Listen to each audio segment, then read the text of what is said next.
Bienvenidos. Agradecemos a todos su presencia en el 11º encuentro de la América Románica de Política y Cultura Alternativas. Estamos muy contentos de poder volvernos a ver y encontrar. Saludamos a los amigos que han venido desde Ecuador, desde México y de la Argentina. Nos encontramos nuevamente en la amistad. Ciudad de los Césares se conforma, reconoce la diversidad en esa amistad. Los distintos puntos de vista que convergen, a su vez, en distintas voluntades que configuran la unidad de una visión de mundo en común. Porque eso también es la América Románica, nuestra América Románica. Una comunidad que se quiere presente por ser parte de una tradición histórica, activa en la convergencia de las ideas filosóficas, políticas y culturales que intervienen en los asuntos públicos y alternativa ante toda hegemonía de poder dominante. Ciudad de los Césares se trazó en esta senda una tarea desde hace ya 36 años, la de hacer comunidad y ser parte de una comunidad de intereses superiores. Comunidad con la que, tal como lo anuncia el mito al que alude su nombre, la ciudad perdida de los Césares, es una ciudad tan abstracta, tan invisible, como también tan concreta como lo son sus muros de oro. Muros de oro que han constituido, a su vez, a través de la historia, la posibilidad para los hombres inquietos de una búsqueda y un destino.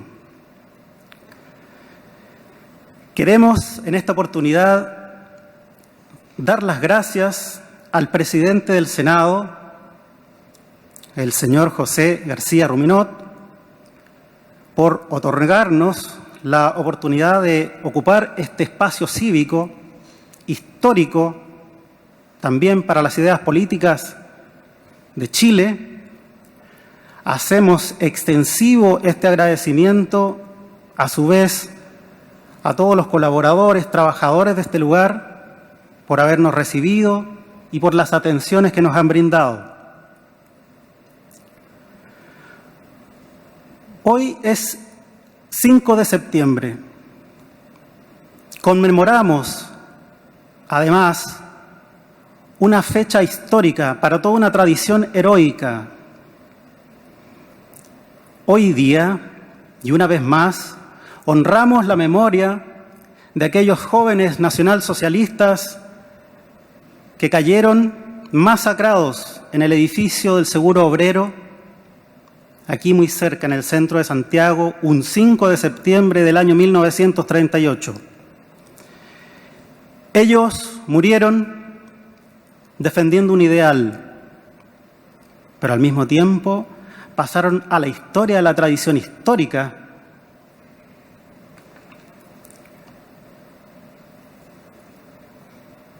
conformando algo que para Ciudad de los Césares también ha sido un motivo a través de sus páginas, como es la dignidad y el placer, la poesía de la acción.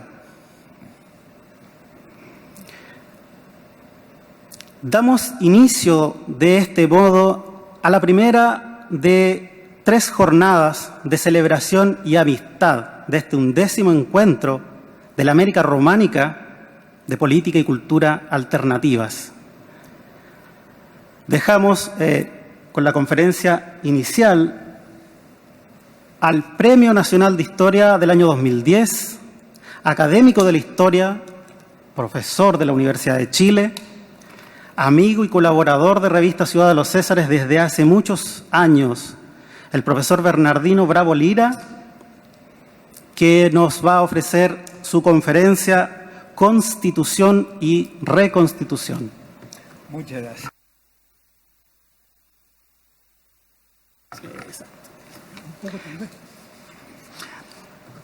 Hoy, ¿está bien? Hoy el país vive el agotamiento de una etapa de nuestro sistema político y, aunque ampuloso, de la más reciente forma de nuestra república. Con estas palabras, Genaro Arriagada describió en 1974, con o sin querer, la eterna crisis chilena. Acto seguido, dando una muestra más de agudeza, tranquiliza al chileno medio diciendo: esto no tiene nada de alarmante. Antes bien, se trata de un hecho que ocurre con sorprendente regularidad cada 30 años. Hasta aquí se mantiene en el plano de los hechos. Pero sin duda su mayor acierto está en descartar las explicaciones simplistas de esta incesante reconstitución, al gusto de los expertos y opinólogos, sean de orden económico, ideológico y demás. Sin ambajes reconoce: las dificultades que vivimos son esencialmente políticas y la crisis de este carácter son difíciles de identificar, ya que comprenden una mayor cantidad de elementos. De aquí que, según lo muestra la pobreza de nuestros debates, no entendemos qué tipo de crisis enfrentamos. En consecuencia, Arriagada, sabia y prudentemente, se abstiene de descender a estas ramplonas divagaciones. En cambio, no vacila en remitir la cuestión a los que por su oficio debieran ser los entendidos, ante todo los historiadores. En estos casos difíciles no es mucho lo que ayudan las encuestas y calificadoras de riesgo, dice. En cambio, es imprescindible atender a las disciplinas como la historia o el análisis político profundo y riguroso. Otros autores, como Correa y Schorne, descartan que se trate de una miopía de la clase política. Dan por sentado que el problema descansa en las instituciones. En esto coinciden con Carlos Huneeus, que las atribuye a las inusuales condiciones del retorno a la democracia. Pero quien más ampliamente ha enfocado la cuestión es sin duda José Ignacio Vázquez, desde 2016 en su trabajo Romanticismo político, Carl Schmitt, una crítica estética a la estatalización de la política. Haciéndome cargo del pase de Arriagada a la historiografía, es fácil indicar que quienes se dedican a ella, por de pronto los historiadores, y más aún los jus historiadores, llevan más de un siglo explicando, mejor o peor, el quid de esta transformación del país. Múltiples son las obras de mayor o menor extensión, por ejemplo, la de Gonzalo Vial, Chile, 5 siglos de historia, y últimamente la de Renato Maino en sus quemantes pinceladas históricas. De ambas se ha dicho que remecen nuestra historiografía. En rigor, con o sin saberlo, todos abordan lo que Keller llamó en 1931 la eterna crisis chilena, la que recapitula en un texto aparecido en 2015 bajo el nombre Una historia jamás contada en 1811 hasta 2011. A estas obras cabe agregar una contundente historiografía que aquí no corresponde detallar y se remonta nada menos que a Andrés Bello, a quien le tocó ver y vivir el desajuste producido por la desintegración del mundo hispánico en la época de la independencia, tras la invasión francesa de 1808. Fue uno de los primeros en reconocer este proceso como una disociación de la patria grande hispánica en una serie de patrias chicas, las que con mayor o menor fortuna luchan hasta ahora por consolidarse ante la tensión propia de las ideologías y herejías. Como bien advierten autores de la talla de Miguel Ayuso en España, Julio Alvear en Chile, Fernando Segovia en Argentina. Y lo confirman últimamente los acontecimientos como los de Venezuela de Maduro o la Argentina de Milei. Verfassung Texte bewirken wenig, los textos constitucionales tienen poca eficacia. Según veremos, la génesis de nuestro dilema es poco más que bicentenaria y los intentos desafortunados por resolverlo lo son también.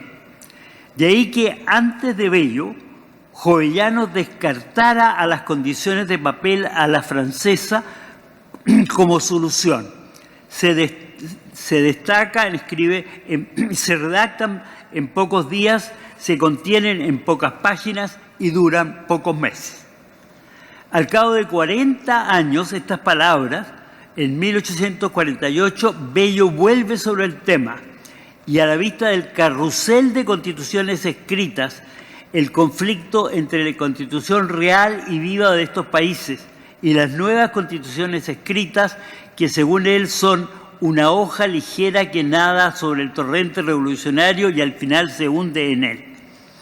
Lo cual le conduce a concluir: solo será buena la constitución escrita que cuadre con la constitución verdadera, la constitución práctica, la que los hombres reconocen en sus actos y a la que los gobernantes mismos se ven en la necesidad de sujetarse.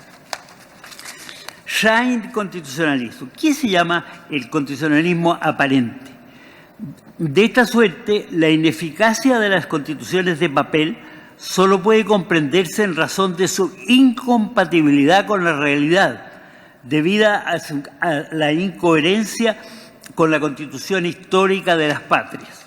Así las cosas, hay varios elementos que están de más en la comprensión de este drama fundacional, como leer, por ejemplo, El Federalista más que las 7 partidas.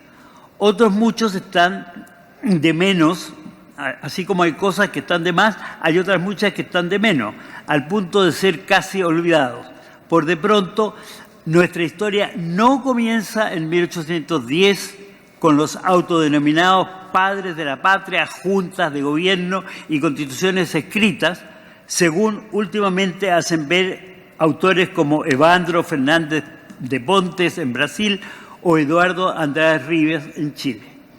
De hecho, el núcleo duro de la constitución de los países hispánicos que persiste hasta nuestros días surge mucho antes del siglo XIX, nada menos que en los siglos XVI y XVII.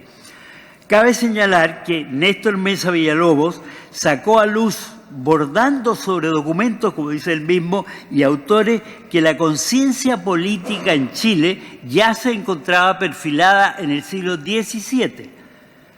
No sin razón, ya al filo del mencionado siglo, Bernardino de Montoya calificó a Chile de dulce patria, denominación que persiste hasta ahora en la canción nacional. De esta suerte, desde entonces nos sale al paso una secuencia histórica compuesta por 4 etapas que llegan hasta el siglo XX, cuyo común denominador nos muestra cómo Chile salió adelante una y otra vez. 4 veces Chile ha salido adelante. La primera se remonta al estado barroco de oficios, constituido a principios del siglo XVII por la trilogía Ejército Permanente, Dupla Presidente Judicatura y Universitas Studiorum, instituciones que perciben hasta nuestros días. Si bien languidecen desde 1891. Desde 1641, dicha trilogía es complementada por un elemento más: los parlamentos con loncos y caciques que se celebran ininterrumpidamente hasta 1808, de 1641 hasta 1608, duran mucho más que los efímeros parlamentos de nuestra época, del siglo XX. La fortuna de estos parlamentos, cuya clave debe ser analogada y revivida en el siglo XX por Carlos Ibáñez del Campo y Augusto Pinochet, el primero con la designación de Venancio Coñoepán como ministro de Tierras y Colonización, seguida de la reunión en Pucón en 1955. Me habría gustado haber podido exhibir aquí la fotografía de esa reunión de Pucón. De su lado, el segundo, o sea, con su designación, Pinochet, el segundo Pinochet, con su designación como Ulmen Futalonco, principal cabecilla del pueblo araucano en 1989. Al respecto, nada más elocuente que las correspondientes fotografías de ambos. Lástima que no las podemos exhibir en este momento. Tal es el punto de partida que por primera vez del Chile que por primera vez logró salir adelante bajo las casi 2 décadas de gobierno del presidente Cano Yaponte, 1717-1733, dejando así atrás los alzamientos bélicos y la destrucción provocada por los naturales desde tiempos de Valdivia. Este edificio institucional se amplió bajo el signo de la Ilustración durante los siglos XVII y XVIII, con una administración compuesta por oficinas. Recalquen ustedes que técnicamente es distinto el Estado compuesto de oficinas del Estado compuesto de oficios. En la primera fase el Estado chileno estaba compuesto de oficios, que ya nombramos, y ahora en el siglo XVIII aparece la administración compuesta de oficinas, que nosotros conocemos hasta ahora, propias del Estado modernizador.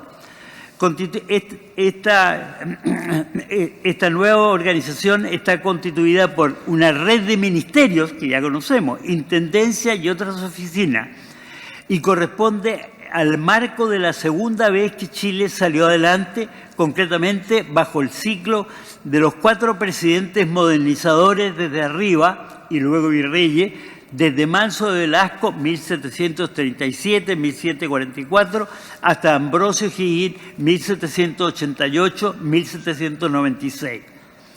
Así, al estancamiento sucedió la expansión. A su vez, a ella siguió una tercera etapa en la que nuevamente Chile salió adelante, esta vez bajo la República, que abarca el dilatado periodo del presidente ilustrado, primero de la Corte Suprema y luego de la República, jefe supremo de la Nación, Manuel Montt, 1850-1880. A continuación, nos sale al paso la cuarta etapa en la que Chile vuelve a salir adelante bajo el presidente estadista Augusto Pinochet, 1973-1990, que cierra la serie de los jefes supremos de la nación. Detengámonos un momento en los fundamentos comunes a estas 4 etapas. Como es patente, las 4 etapas tienen en común una larga duración, empuje y eficacia que sacaron al país adelante. El militar Cano Yaponte, tras los 3 alzamientos generales, acertó a replantear la relación de las 2 repúblicas, de españoles avecindados y de naturales. A su vez, los presidentes modernizadores, desde Manso de Velasco a Ambrosio O'Higgins, acertaron a la fundación de ciudades y obras públicas del calibre del Palacio de la Moneda, del Canal San Carlos, de los tajamares del Mapocho, que entonces, esto es sorprendente para algunos, fueron las obras de ingeniería más grandes del continente. Ni los Estados Unidos ni ninguno soñaba con tener nada parecido a lo que se consiguió en Chile en ese tiempo. Correspondieron en Chile correspondieron a un Chile en plena estabilidad y expansión, resguardando la paz de los vasallos mediante el papel de la judicatura. Luego, tras la crisis de la independencia, bajo el mencionado presidente Manuel Montt, se restauró la estabilidad al amparo del orden. Recuerden ustedes el lema del escudo, por la razón y la fuerza. Es decir, la primacía del jus tum sobre el jus sum. Vale decir, del derecho sobre el poder, lo justo sobre lo mandado. Y finalmente, Pinochet sacó a Chile del marasmo a la prosperidad con un feroz restablecimiento de la institucionalidad que cierra la época de los presidentes mayores, jefes supremos de la nación. Detengámonos entonces en la Constitución histórica de Chile y su relación con el Chile profundo. Ahora bien, una cosa es el gobierno y otra los gobernantes. La clave que permitió a Chile superar 4 veces el estancamiento y salir adelante no es otra que su coherencia con la Constitución histórica, la que, según sabemos, tiene su génesis nada menos que con la llegada de Pedro de Valdivia y, para nuestro asombro, pervive de uno y otro modo hasta nuestros días en la autenticidad del Chile profundo que se resiste a morir a pesar de la vorágine de las grandes catástrofes y transformaciones, según lo dejan en evidencia destacados autores como Vicuña Cifuentes, Oreste Plat y últimamente Gabriel Guarda. Parte importante de este vigoroso registro cultural que resiste siglo tras siglo, de raíz rural e iletrada, pero no vulgar, mantiene su vitalidad a lo largo de estos 4 siglos por encima de los altibajos de toda suerte a que ha estado expuesto. Más aún, pervive al asedio del bajo nivel cultural de operarios y empresarios, ideólogos y políticos que consciente o inconscientemente salen a buscar fuera lo que está dentro. Últimamente, dicha subsistencia es destacada por Juan Guillermo Prado Carranza, aquí presente, en un artículo sobre el Quasimodo, donde agudamente saca a luz el contrapunto entre los portentos, las masacres y la devoción. La advertencia de Bello. Ya Bello había hecho notar que las constituciones escritas e importadas chocan con el andamiaje institucional propio, vale decir, la Constitución histórica de Chile, forjada desde abajo de generación en generación, como explican las partidas por los mayores, los medianos y los menores. Y por ende, colisionan asimismo con los promotores de dichos textos constitucionales, ya esta vez, obra de los supuestos padres de la patria y luego de gobernantes, letrados, dictadores y hombres de partido que solo conciben ir por caminos adoquinados. Esta confrontación entre ambas parece superarse últimamente con el intento de vuelta a lo propio del pronunciamiento cívico-militar de 1973. Al menos así lo refleja el hecho de que se haya restablecido a rompe y raja el papel capital del presidente jefe supremo de la nación, que subsistió hasta 1990. El fantasma de la eterna crisis y la autoorganización es la continuación de esta restauración de la tradición chilena. Pero a partir de 1990 salta nuevamente a la vista la eterna crisis chilena, como la denominó Carlos Keller, es decir, en 1931. Es decir, la transformación institucional que Chile experimenta desde comienzo del siglo XX, en que, al margen de las tensiones entre presidente y partido, cobra forma un nuevo Chile de multitudes esta vez, cuya nota distintiva es la autoorganización del país, que escapa al dominio de la Constitución escrita y de los partidos políticos. Este fenómeno, apenas estudiado hasta ahora, salta a la vista bajo la presidencia de González Videla, donde el peso de un conjunto cada vez más tupido de organizaciones intermedias con intereses y vida propia relega a segundo plano el dualismo presidente-partido. Al respecto, la bibliografía es todavía incipiente. Basta señalar la reveladora obra de Yáñez Villanueva, Poder y Sociedad y Organizaciones Intermedias, flujo y reflujo de la contraposición entre Estado y sociedad en el viejo y en el nuevo mundo, el caso chileno. Bajo este título, él examina el siglo XX y dice, el siglo XX ha asistido a la última etapa, el siglo XX ha asistido a la última etapa del Estado modernizador.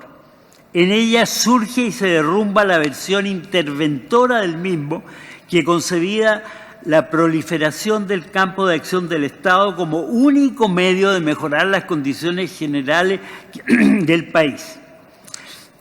Su lugar empieza a ser llenado por un Estado subsidiario en el que ocupan un sitio preponderante las organizaciones intermedias, desde abajo, que se interponen entre el Estado y la población y que en consecuencia deja de ser concebida como hasta entonces como una masa de individuos aislados entre sí e indefensos frente a los poderes públicos.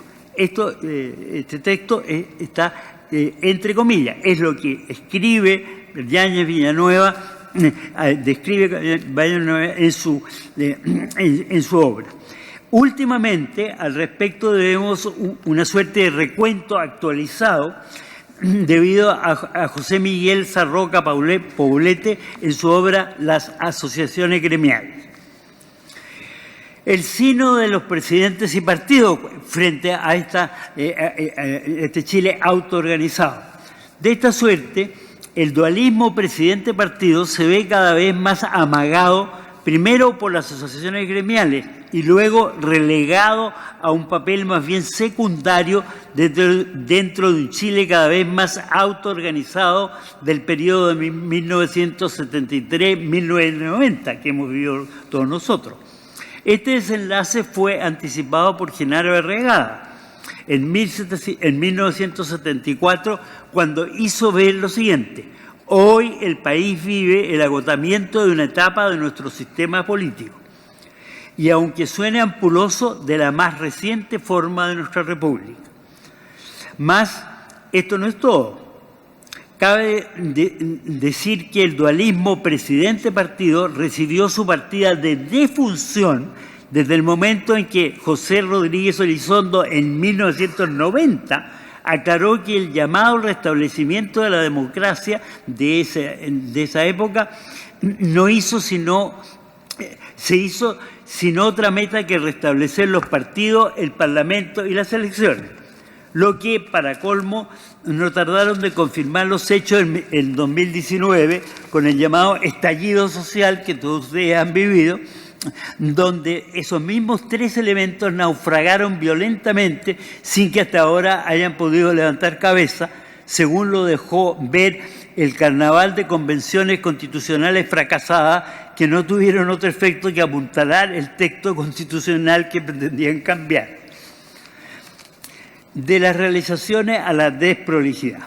De hecho, Chile no ha vuelto a tener un régimen de gobierno desde 1973. Por el contrario, nos encontramos con un empate que se desarrolla en dos fases. Una ascendente, con empuje de 1980 a 1990, quizás demasiado segura de sí misma, que pone el acento en las realizaciones, las cuales no solo sacan adelante al país, sino que lo llevan a un nivel que nunca había alcanzado históricamente la última vez que Chile salió adelante. La otra fase, descendente a partir de 1990 hasta nuestros días, de desprolijidades que ponen el acento en las recriminaciones, no en las realizaciones. Para colmo, clamorosos desaciertos malograron su gestión, empezando por recriminaciones, discriminaciones y corrupción, hasta culminar de modo estremecedor en el Transantiago, debido al presidente, y en las 3 llamadas retroexcavadoras debido a la clase política. Al respecto, desde hace tiempo ha comenzado a destaparse la olla con casos tan espectaculares como el de Hermosilla y sus decorosos audios. En una palabra, como apuntó un autor, se quedaron atrás de la vida de los ciudadanos, con la excusa de que los defectos de la democracia se curan con más democracia, o que las instituciones funcionan, en tanto que cunde la corrupción, el desafecto institucional que culmina no casualmente en un triple fracaso de las elecciones sin pueblo, de los partidos sin pueblo y el Parlamento al que nadie ya de apunte, todos subvencionados por el Estado como empresas deficitarias, a costa de la aplastante mayoría de los chilenos, que ni votan, ni militan en partidos, ni prestan atención al Parlamento. Hemos llegado a un estado, podríamos llamar, de nigromancia política. Al igual que en Europa, según destaca en un volumen colectivo Vargas Llosa en 2017, surge ahora en Chile el espectro del populismo. Al respecto, la investigación saca a luz al menos 2 cosas.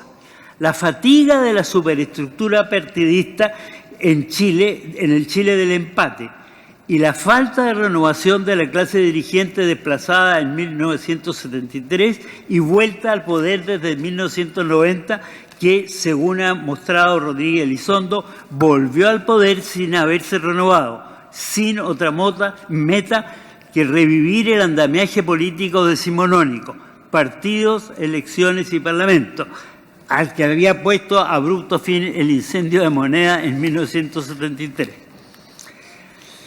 Übergangszeit, no podemos predecir el futuro.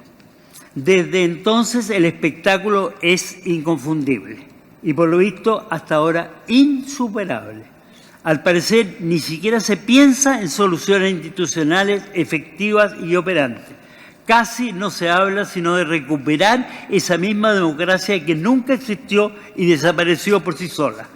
A estas alturas resuena como campana la afirmación del presidente ruso, Putin: no tiene sentido restaurar desde fuera una democracia que se derrumbó desde dentro. Es lo que ocurrió en la Unión Soviética y lo que, según hemos visto desde hace tiempo, viene detectando la mejor historiografía chilena. En fin, esto da para mucho, pero por ahora lo dicho es suficiente.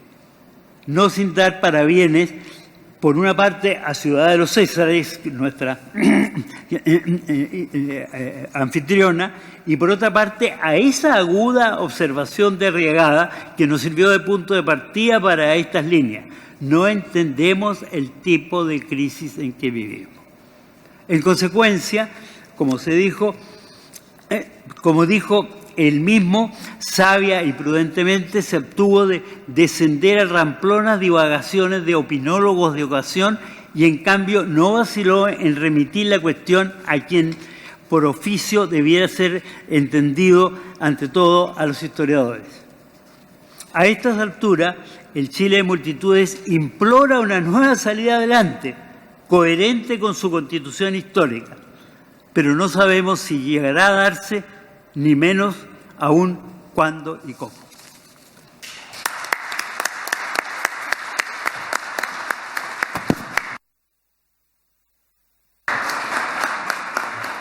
Agradecemos al profesor Bernardino por su conferencia. A continuación, el profesor Bernard Notan, maestro de conferencia de la Universidad de Lyon 3 de Francia, residente actualmente en México y amigo y colaborador de Ciudad de los Césares, también desde hace muchos años, nos ofrece su conferencia Occidentalismo, la guerra orwelliana como muleta de la nada. Buenas tardes a todas y todos. Hace 8 años habíamos tenido el placer de hacer reflexionar sobre el siglo XXI como siglo de crisis, y 8 años después tenemos algunas respuestas. Las cosas se clarifican.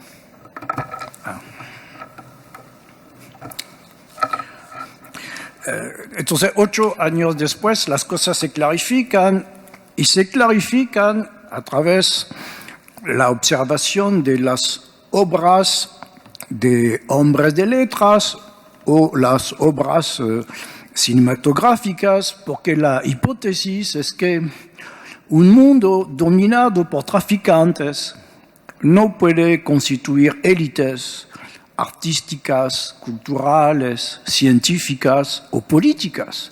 Un mundo de traficantes desarrolla mafias, riqueza, dominación, pero mucho decir, hablar de élites en este caso.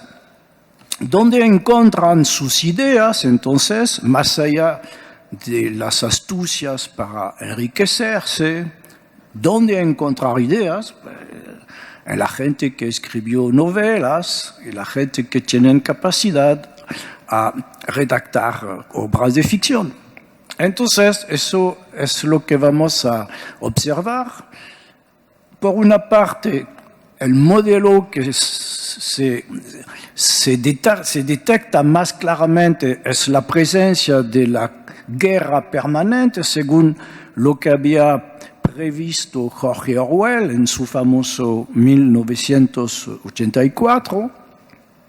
También lo que se observa es el modelo del parasitismo, de la depredación, lo que una famosa película, Depredador, presentó con este famoso Schwarzenegger. También la obsesión para favorecer lo virtual en contra de la realidad, lo que había detectado en su tiempo el filósofo Platón con la alegoría de la caverna. Eso inspira la preferencia para las sombras sobre la realidad. Y por fin, pues vamos a tener que observar que es difícil pensar en una mejoría de la situación para la clase media a la cual en general pertenecemos, porque las oligarquías, los ricos, han casi terminado su revolución y para nosotros es más el gulag que nos espera. Entonces, primera observación, la guerra permanente. Alors, la guerra permanente, sabemos que los anglosajones, en particular los Estados Unidos, asaltan al universo desde el final del siglo XVIII. Guerra en contra de España, guerra en contra de México, guerra en contra de todo el mundo para robar y robar y robar. Pero desde la Segunda Guerra Mundial, las cosas también se han acelerado y a la fecha las cosas llegan hasta Europa y es la guerra permanente a la fecha en Europa a través del Cáucaso, fuente permanente de conflictos porque son frecuentemente antiguos indoeuropeos convertidos al Islam, entonces es posible agitar el Islam en contra de los otros grupos humanos. También la agitación de los países bálticos. Desgraciadamente, estos pequeños países tienen una población rusa, están dirigidos por mujeres que se dejan influir de manera finalmente muy fácil con un poco de corrupción y entonces regularmente los países bálticos llaman al conflicto a través de la OTAN en contra de Rusia. Y también tenemos Ucrania. Una primera versión de los eventos sería pensar que frente a esta agresividad hay un grupo que se rebela y que va a conformarse, los famosos BRICS, Brasil, Rusia, India, China, África del Sur, más otros países que se han agregado como Irán. Pero es demasiado optimista. La situación no va a evolucionar así. Los BRICS no son una oposición confiable. La última reunión han invitado el secretario general de la ONU, el señor Guterres. Cada uno sabe que el señor Guterres, que viene de Portugal, es un esclavo realmente repugnante de los grupos globalistas. Entonces, invitar a un tal personaje significa que no hay la voluntad de resistir. Y también sabemos que el país como Irán tiene una larga historia de relaciones con los Estados Unidos y con el Estado de Israel. Según los lingüistas, hasta la idea del Dios único o del Dios principal viene de la reforma iraní de Ahura Mazda. Entonces, el monoteísmo ha sacado su idea de los antiguos arios de la zona persa. Entonces, entre persas y israelíes hay una larga práctica de conflictos, cooperación, de amor y odio, de tal manera que se oponen para estabilizar la situación, pero no se puede considerar que Irán sea un aliado totalmente del grupo BRICS. Puede cambiar de lado según sus intereses. Igual para Brasil, yo supongo que muchas personas aquí han seguido la evolución de la actitud de Brasil, y Brasil, el señor Lula da Silva se va a Davos regularmente. Está fascinado por la creación de ciudades de 15 minutos. Entonces, de estos lugares, desde lugares en que la gente será totalmente encerrada con la tecnología y donde habrá la autoridad, lo que promueve el foro de Davos. También el señor Lula colabora con el Banco de Relaciones Internacionales en Basilio, en Suiza, y trabajan sobre la criptomoneda de Banco Central, proyecto globalista. Además, hemos sabido que cortan las prestaciones sociales a las familias que no quieren inyectar a sus hijos, porque la inyección sabemos que a veces es muy peligroso y hay efectos muy negativos. Entonces obedece a la Organización Mundial de la Salud y no mucho a los intereses de su población. Entonces tampoco Brasil resulta un centro de confianza.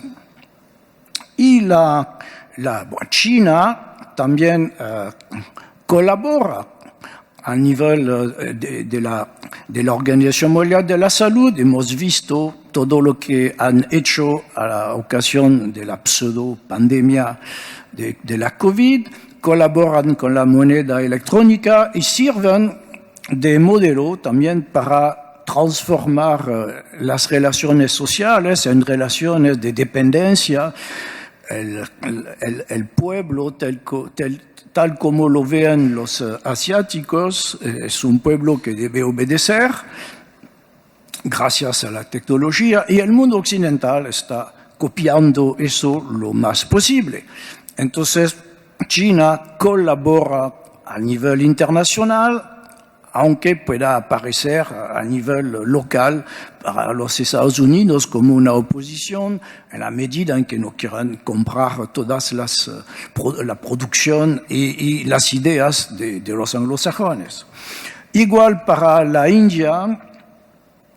Si la India fue un país masacrado por los anglosajones, es realmente un buen ejemplo. Durante todo el siglo XVIII han utilizado los hindús musulmanes en contra de los hindús politeístas, El caso típico de la metodología de los ingleses era cortar la cabeza de un perro, tirar la cabeza en una mezquita y acusar a los hinduistas para que los hinduistas y los musulmanes se pelearan y ellos, evidentemente, administraban el desorden. Los ingleses se ocupaban de la caja de pago. Entonces la India tiene un montón de grupos totalmente esclavizados por los anglosajones, aunque haya todavía un fondo de patriotas, de hinduistas tradicionalistas, pero no es un país tan bien confiable, puede cooperar, no cooperar según la ocasión. Entonces, tenemos un montón de oportunidades para la guerra permanente, con cambio de aliados según las circunstancias. Los anglosajones van a poder, según las ocasiones, obtener apoyo o de China, o de Rusia, o de India, o de Brasil, y el desorden está previsto para durar. La guerra permanente va a ser la regla para los años que vienen. Segundo aspecto, entonces, de ideas que se han retomado de la creación estética es el modelo de la depredación. La depredación es algo más general que el pillaje, porque a la fecha, y es el único punto que yo voy a desarrollar, a la fecha quieren parasitar el cerebro de los humanos. No se trata únicamente de robar riquezas, quieren robar nuestra mente. Y hay tres situaciones permanentes que aparecen. Es la voluntad de utilizar el cerebro de las mujeres en contra de los machos, como se dice. La segunda obsesión es robar el cerebro de los niños, ensuciar a la infancia, bajo la justificación de una pseudoeducación sexual. Desde la más tierna edad reciben propaganda para hacer cualquier cosa, para ser hombre, mujer, entre los dos, cambiar de punto de vista, más recibir cosas más graves como productos químicos que bloquean la evolución normal de un ser humano. Y la regla es finalmente obtener una idiotez por parte de la población. Entonces la depredación pasó de robar riquezas a tratar de robar el cerebro, bloquear la tradición de los hombres y de las mujeres, lanzando los dos grupos uno en contra de otro, y atacar a los jóvenes de tal manera que no haya adultos que puedan levantarse en contra. Como resultado es una tranquila mediocridad. Los profesores que algunos somos ven poco a poco aparecer generaciones que no se concentran, no tienen la voluntad de profundizar los problemas y lentamente se endormecen satisfechos de no hacer muchos esfuerzos. Entonces se queda como salida lo que enseña la famosa película con Schwarzenegger, Depredador. La única cosa que sobresale es que, por azar, cayendo en el agua, Schwarzenegger se cubre, saliendo del agua, se cubre de lodo, y cubierto de lodo, el monstruo, el depredador, no lo detecta, no lo reconoce. Entonces escapa a la muerte y a partir de eso puede construir una estrategia de sobrevivencia.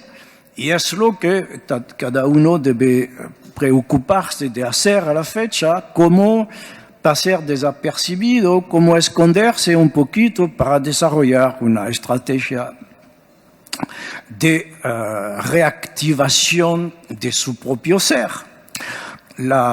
Una gran parte de la población actualmente está huyendo de países, eso es una manera de actuar. Cuando las cosas van mal en una zona, tratar de esconderse y instalarse en otro país. Y dentro de eso, efectivamente, eso va a tocar los Estados Unidos, va a tocar Europa. Entonces, no solamente los europeos están invadidos por el resto del mundo, pero los europeos van a huir y ustedes eventualmente van a ver europeos que tocan a la puerta para tratar de obtener una vida un poco más tranquila que la que tienen en Europa. Y también países van a hacerlo de manera más organizada. Los chinos, ellos sí han decidido de esconderse y, como seguramente cada uno sabe, han construido un sistema Internet totalmente independiente de los globalistas, de los occidentales. Es un Internet especial para chinos y evidentemente hay algunos elementos de conexión, pero la conexión entre el Internet occidental y el Internet chino pasa por una autorización dada a la gente educada, de confianza, que sabe tratar la información, reconocer dónde está lo malo y dónde está eventualmente alguna buena idea. Entonces es importante conservar esta imagen. Hay siempre la voluntad de protegerse, pero hay que tener conciencia de la depredación a la cual somos víctimas. El tercer aspecto de la voluntad de dominación pasa por la utilización del virtual. Como yo decía, Platón había visto en su época el problema con la alegoría de la caverna. Hay la gente que mira las sombras en la pared y no la realidad que está fuera de la caverna. Entonces estamos a la fecha en la misma situación, salvo que las cosas van más allá de lo virtual a través de la televisión, a través de las redes sociales. Lo virtual consiste en utilizar también la técnica para modificar, reconstruir la antigua realidad y hacer desaparecer la realidad. Alors, por ejemplo, las inyecciones. Las inyecciones dentro de la época 2020, pero de manera general, las inyecciones que se promueven, para la claridad, yo simplemente me refiero a este gran especialista Bill Gates. Tenemos la grabación de Bill Gates de 2012 diciendo en una conferencia frente a sus semejantes, ricos, poderosos, que había que luchar en contra de la sobrepoblación porque hay demasiados humanos para ellos, según ellos. Esa es la historia de la época 70, alto al crecimiento, es toda esta corriente que viene de Malthus, de los ingleses. Hay que luchar en contra de la sobrepoblación para aprovechar mejor los recursos para los que se quedan en vida. Y Gates dijo de manera clara, para la despoblación, las inyecciones pueden ayudar, pueden contribuir a la despoblación en una proporción de un 10% hasta un 15%, lo que significa que cuando inyectan productos, una gran parte tiene como función de matar la fertilidad, de bloquear la capacidad de reproducción, quieren matar a la humanidad, no quieren salvar a nadie.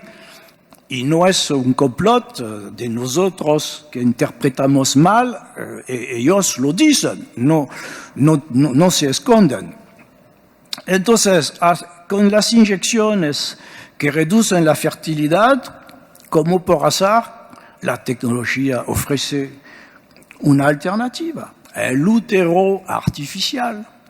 Los chinos están en primera línea para producir el útero artificial de tal manera que la gente que puede pagar un día, todavía falta algunos elementos de arreglos, pero el útero artificial va a salir, y la gente que un día tendrá la voluntad de una descendencia tendrá que pagar, porque si no será incapaz naturalmente de engendrar hijos. Eso es, a través de la tecnología, hacemos que la vida no sea algo natural, sino algo artificial.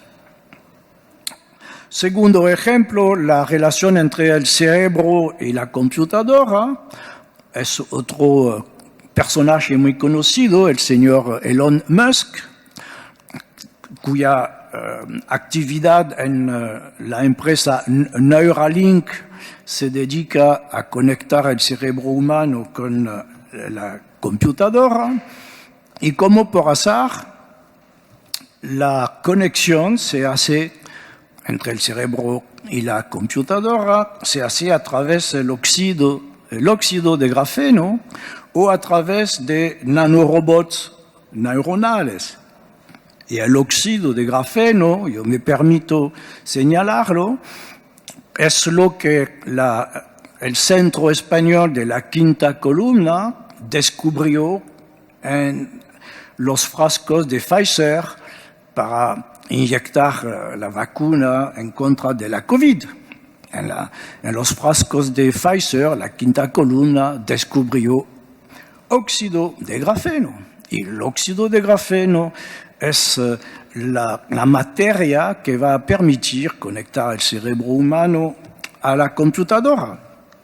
Al mismo tiempo, evidentemente, la conexión se hace a través de lo que se llaman la cloud, las nubes, y sabemos que en las nubes se encuentran únicamente lo que conviene a los grupos globalistas. Cualquier información que no conviene desaparece.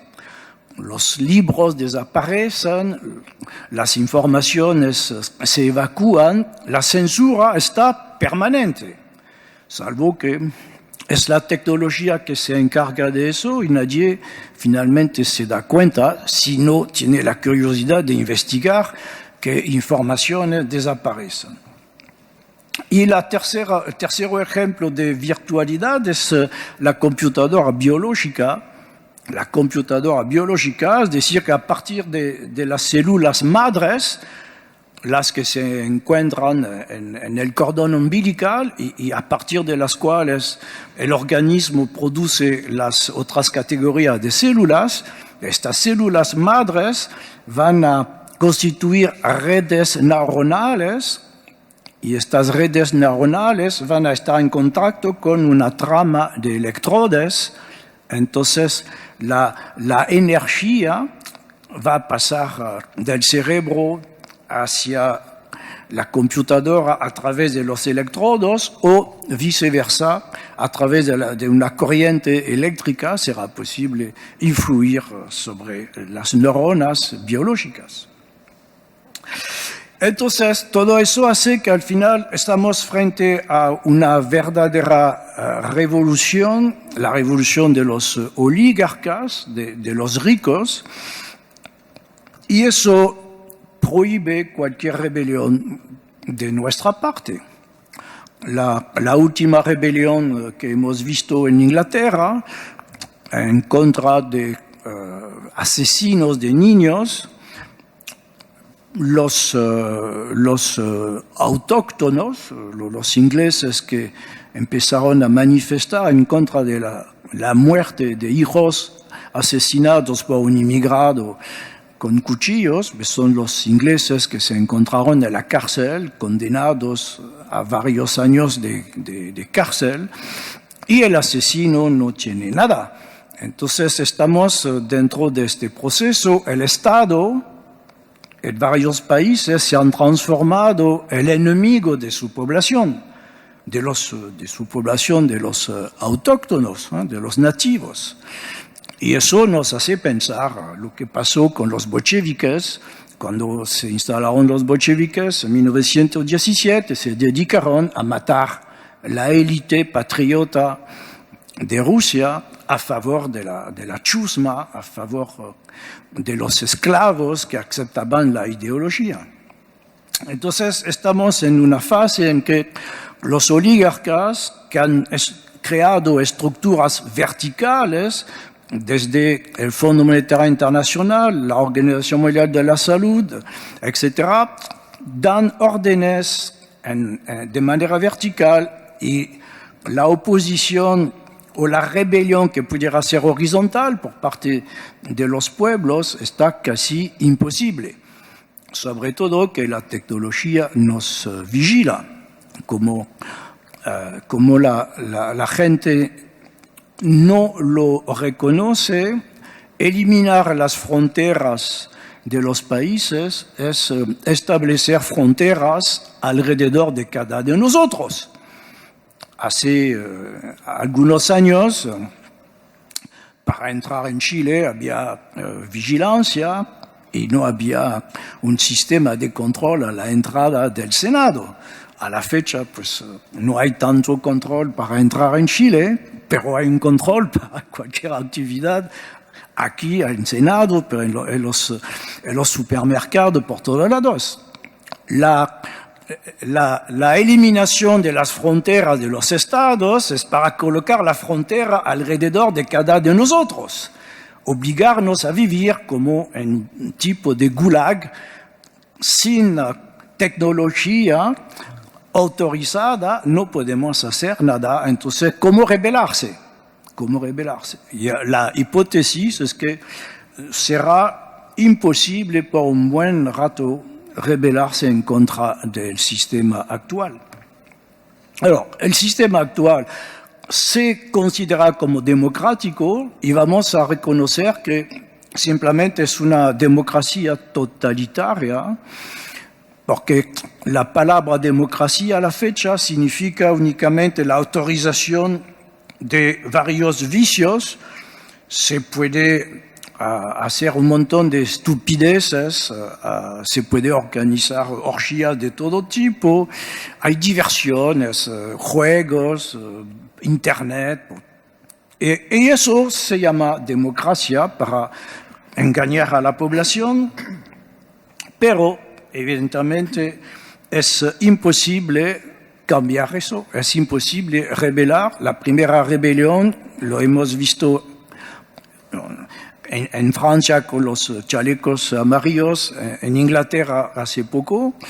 La primera rebelión se traduce por la cárcel, la matraca en contra de los pueblos indígenas que no están de acuerdo.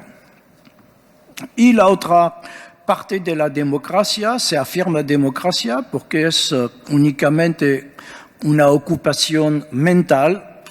La publicidad ha tomado la función de ocupar nuestra mente de tal manera que, como dicen los hombres de negocios, lo esencial es escribir el relato, escribir la historia.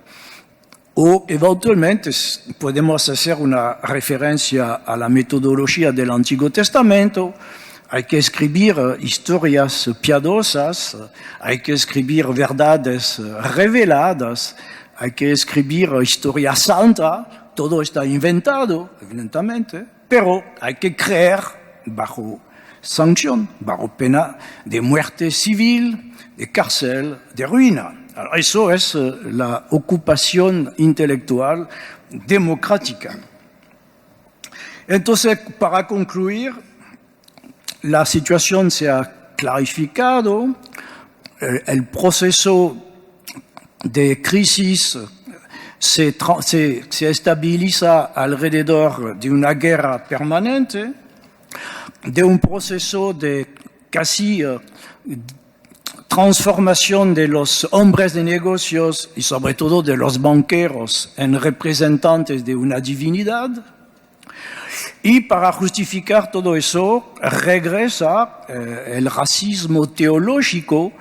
Los banqueros dicen que hacen el trabajo de un dios y los hombres de negocios dicen que encarnan el bien. Entonces es el discurso religioso que reaparece. Hay la raza elegida que tiene derecho a hacer lo que quiere y los demás son heréticos, o son complotistas, o son antisemitas, o son, como dicen los musulmanes, son infieles. La partición entre los elegidos y los excluidos está reapareciendo. Simplemente nosotros no somos los elegidos. Gracias por su atención.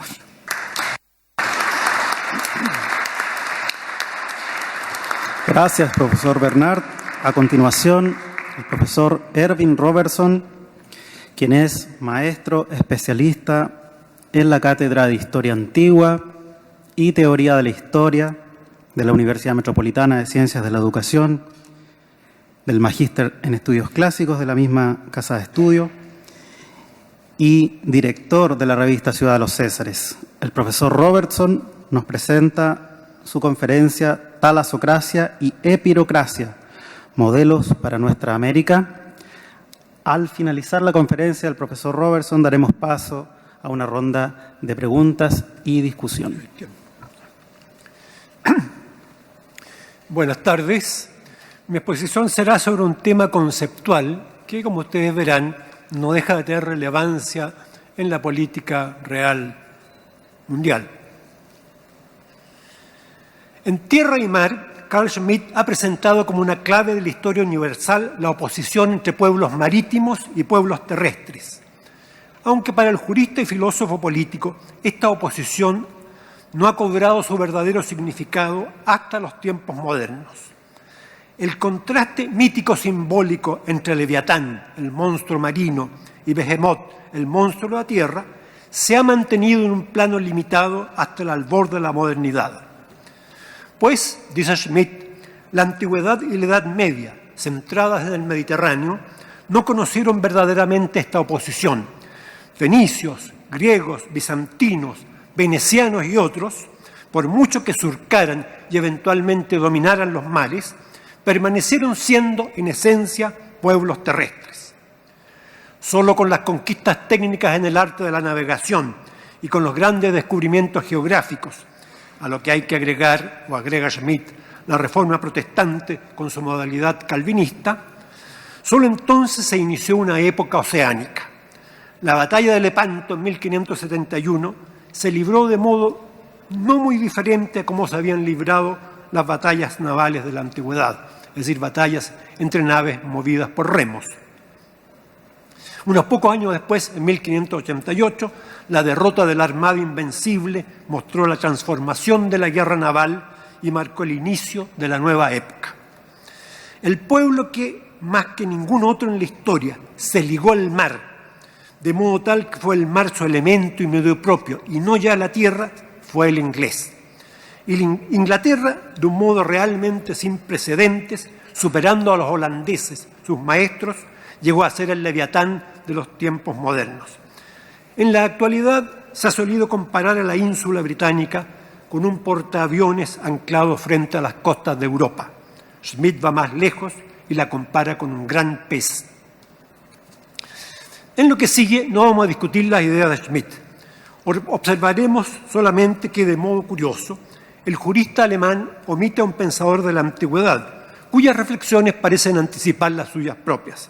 Se trata de Tucídides, el historiador griego, quien, narrando la guerra entre atenienses y espartanos en el siglo V a.C., la guerra del Peloponeso, no solo destacó la diferencia entre fuerzas y medios de acción entre los contendientes, Atenas, la potencia marítima, Esparta, la potencia terrestre, sino que mostró el carácter único hasta entonces del imperio ateniense, basado en el dominio del mar.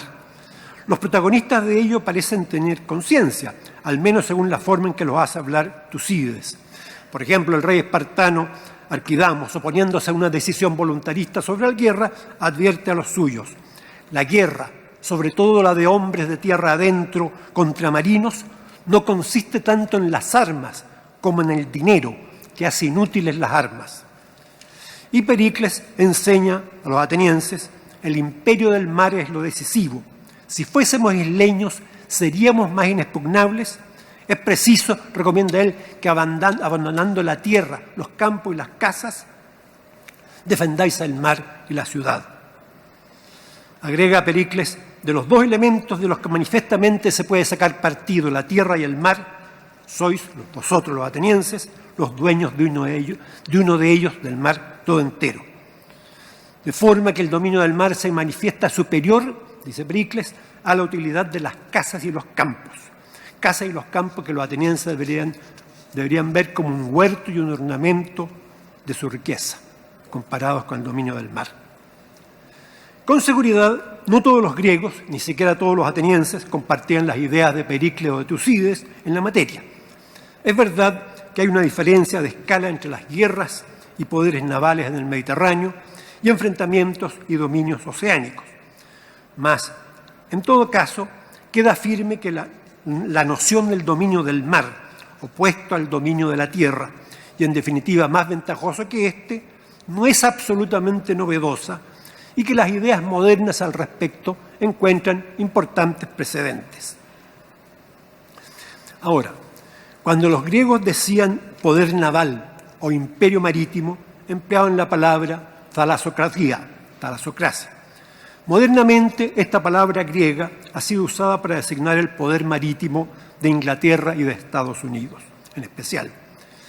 En forma simétrica se ha compuesto el neologismo epirocracia, de epeiros, tierra firme o continente, para connotar un poder afincado en el interior continental. Se ha usado también, de modo menos correcto, telurocracia, con el mismo significado. Siguiendo las coordenadas de tierra y mar, se han opuesto talasocracia y epirocracia como dos formas históricas de poder, dos sistemas políticos y hasta dos tipos de civilización.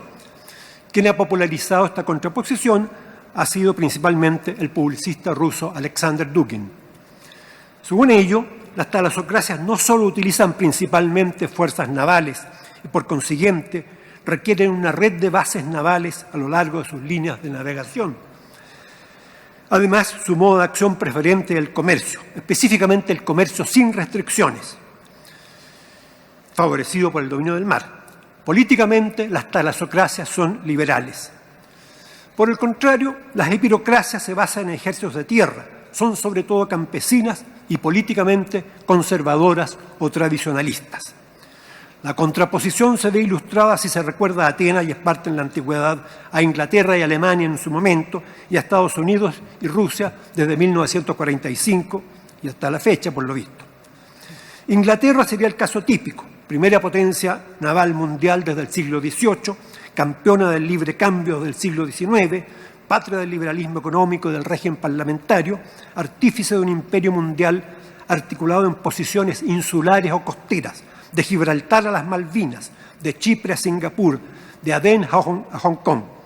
Rusia, por supuesto, es el ejemplo en sentido contrario, el gran país continental o bicontinental capaz de movilizar militarmente multitudes inmensas, el famoso rodillo compresor, pero débil en los mares y políticamente, a través de distintas formas políticas, autoritario.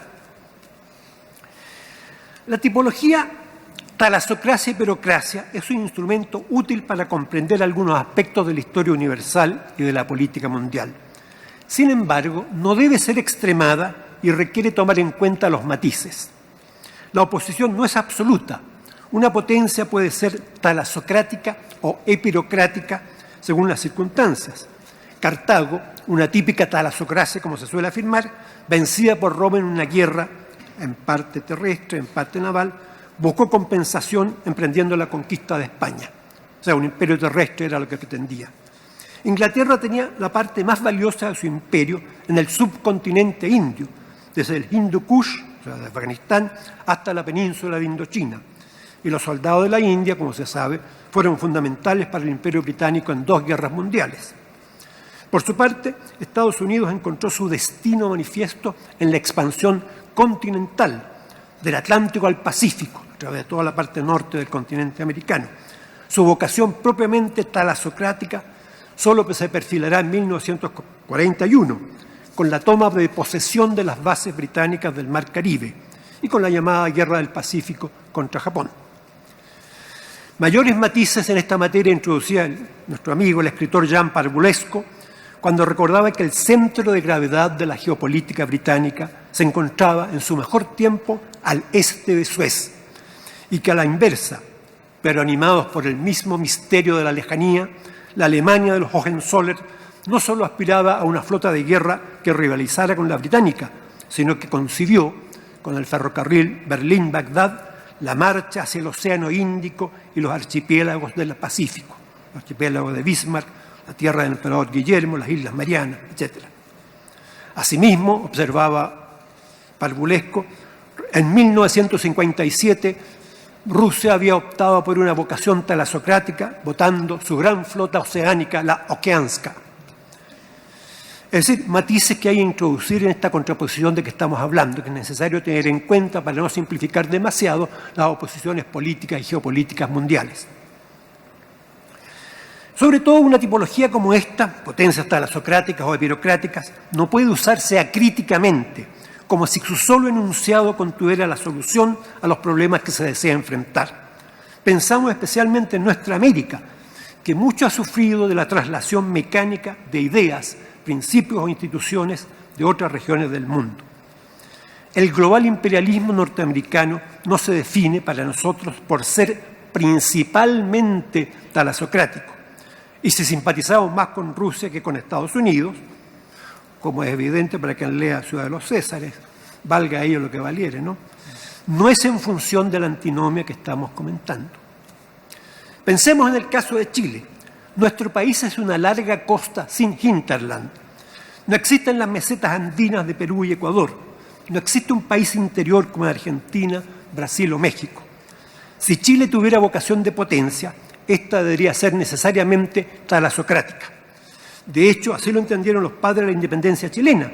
Lo primero que se necesitaba era una escuadra capaz de arrebatar al poder virreinal del Perú el control de esta parte del Pacífico, de impedir nuevos desembarcos realistas en el sur de Chile y de libertar al Perú. Más tarde Diego Portales dirá, en la conocida carta al almirante Blanco Encalada, debemos dominar para siempre en el Pacífico. Directrices que el país no siguió, pese a 2 guerras victoriosas, a la toma de posesión del Estrecho de Magallanes y de la isla de Pascua.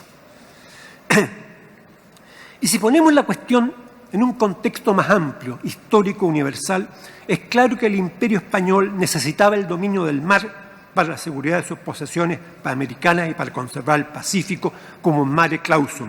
Esto es, hubiera debido tener una dimensión talasocrática.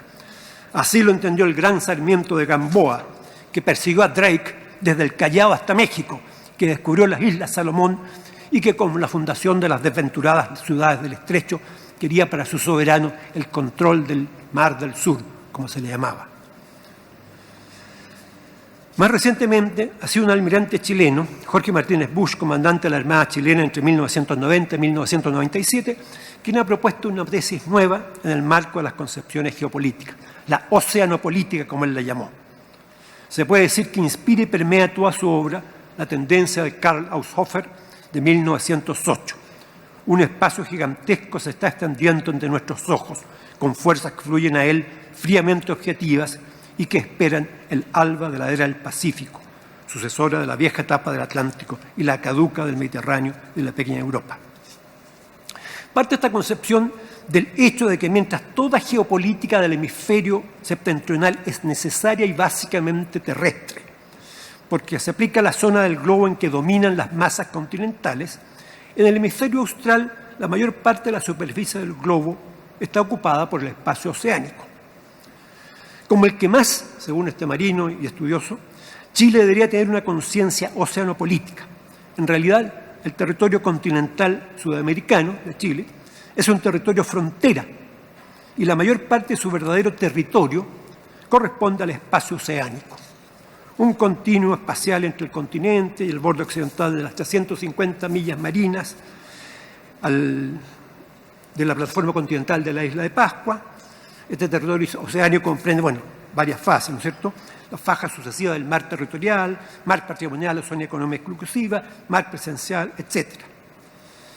Más aún, Chile debería estar presente en el espacio de interacción que es el triángulo polinésico, cuyos vértices son Pascua, Hawái y la extremidad meridional de Nueva Zelanda, el Cabo Sur. Y más allá todavía, en el espacio exterior de desarrollo, hasta las costas asiáticas del Pacífico.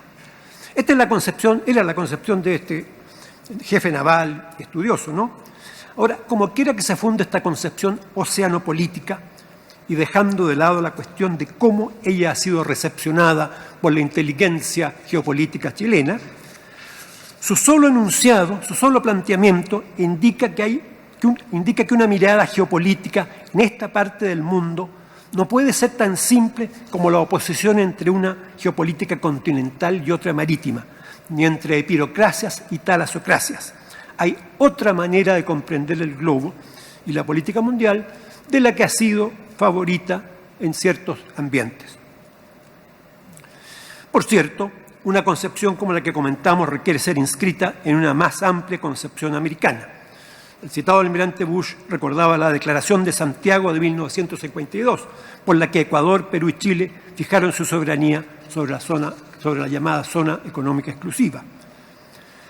El continente americano al sur del Río Grande o al sur del istmo de Tehuantepec, nuestros amigos mexicanos tienen la palabra al respecto, constituye la verdadera isla del mundo. En tanto, la parte septentrional del continente está unida al bloque continental del Viejo Mundo e integrada en una zona de dominación global. Como tal, la isla del mundo, nuestra isla del mundo, debe tener sus propias concepciones geopolíticas y oceanopolíticas. Luego, esta visión oceanopolítica, oceanocéntrica, debe complementarse con una visión geopolítica en el sentido estricto de la palabra, continentocéntrica. La concepción del océano hemisférico austral, en el cual se inserta Chile, no exige pensar en el Atlántico Sur, cuyas llaves poseen Brasil y Argentina, pero donde se encuentra un enclave intruso de la geopolítica marítima anglosajona, las Malvinas. Por otra parte, al Heartland oceánico, que concebía nuestro almirante, debe corresponder un Heartland terrestre, lo que nos lleva a considerar al continente en su conjunto. Alberto Edwards hablaba de Tacna como la capital de su soñada Confederación del Pacífico. Godofredo Yomi hablaba de Santa Cruz de la Sierra, en Bolivia, como capital poética de América. Poética porque geopolítica, acotamos nosotros. Poetas y pensadores pueden haber tenido al respecto intuiciones más lúcidas que los políticos. En la hora en que nuestra América debe pensar la política mundial o perecer, las ideas de Carl Schmitt, las nociones sobre talasocracia y epirocracia u otras, constituyen aportes importantes, no cabe duda de ello.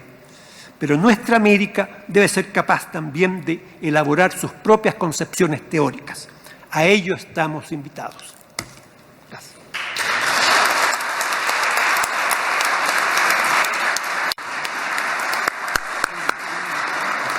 Gracias, profesor Robertson.